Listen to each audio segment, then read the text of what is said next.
Magandang gabi po sa higit sa ating dakilang Diyos Ama nasa langit.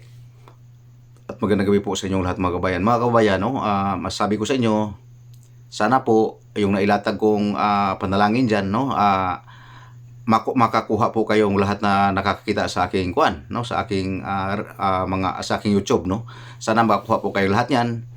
Kasi po yan po ay tunay na kaligtasan po ng panalangin na ipina-upload ng Ama dyan, tunay po na kaligtasan yan. Sinasabi po ng Ama yan, 6 na nakakuha, maliligtas po sila kung hindi sila titigil sa pagpanalangin yan habang sila'y nabubuhay. Ayun po ang sinasabi ng dakila nating Diyos Ama, So, pag lagi po niyong pinapanalanginan niyo pong panalangin na yan, dyan po talaga ang tunay na kaligtasan dahil po papasok po sa inyo ang tatlong persona na yan. Ang dakila nating Diyos Ama, at ang Panginoong Mesiyas at ang banal na Espiritu.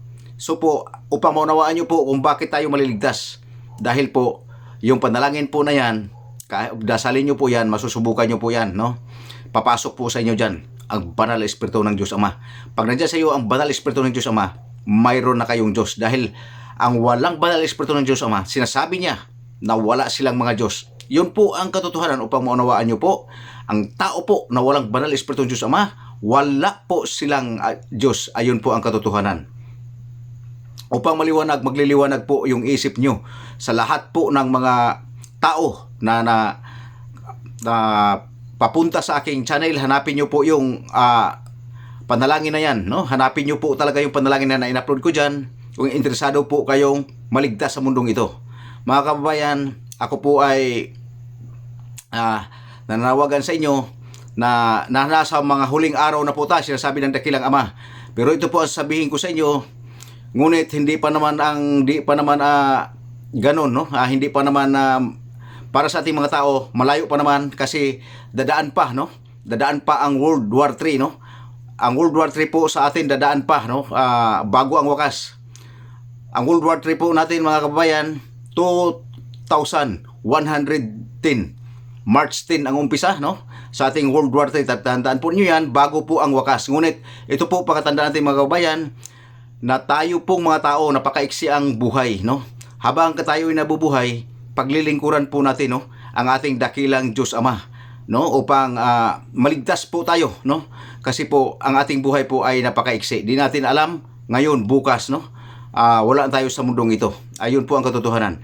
Ang isipin lang po natin mga kababayan, sa iksi ng buhay na itatagal natin sa mundong ito, 70 years lang.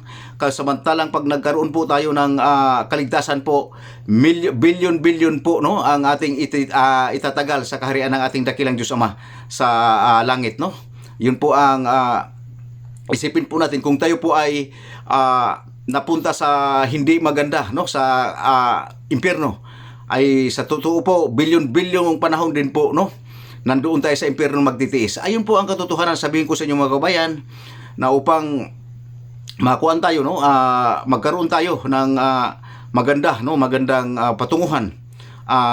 Inihikayat ko kayo na dasalin nyo po yan, panalanginan nyo po yan, panalangin na yan in-upload ko dyan, o dasalin po nyo, yan po ang katotohanan, dasalin po nyo yan araw-araw, upang tulad ng sinasabi ko sa inyo, na magkaroon po tayo ng kaligtasan, mapunta po tayo sa makasama po natin ating dakilang Diyos Ama sa langit. Ayun po ang masasabi ko sa inyo. Dapat po, sana maunawaan nyo po yan. So hindi mo na alam ko naman po, hindi lahat na makaunawa, dahil ang sinasabi ng Ama, 8% lang po, ang maniniwala dyan, 8% lang. Ayun po ang katotohanan. Kasi sinasabi na ng Ama sa akin, ang lahat ng mga ginagawa ko sa Facebook na ito, ang naniniwala dito ay 8% lang, Kaya yun po ang masabi ko sa inyo, hindi po talaga kayo lahat makasumpong yan. Dahil po ang kaligtasan po ay limitado lang po, sa ating mga hintil, At sa na-priority ng dakila nating Diyos Ama, ang Hudyo at saka itong Islam. Yun po katalaga kasi ang tao ng dakilang Diyos Ama. Tayong mga hintil po, sa madaling sabi, para tayong kaiba tayo, kung anak kung sa anak nga tayo ng dakila nating Diyos Ama, ngunit anak tayo sa labas. Yun po ang katotohanan, upang maunawaan niyo mga kabayan, uulitin ko, sana po makakuha po kayo niyan, panalangin na yan, Kasi po, ang nakakuha po niyan, sinasabi ng Ama, 6 sila, maliligtas na sila. yung nakakuha yung panalangin na yan. 6 lang po ang nakakuha. Yan ang report sa akin ng ating dakilang Diyos Ama.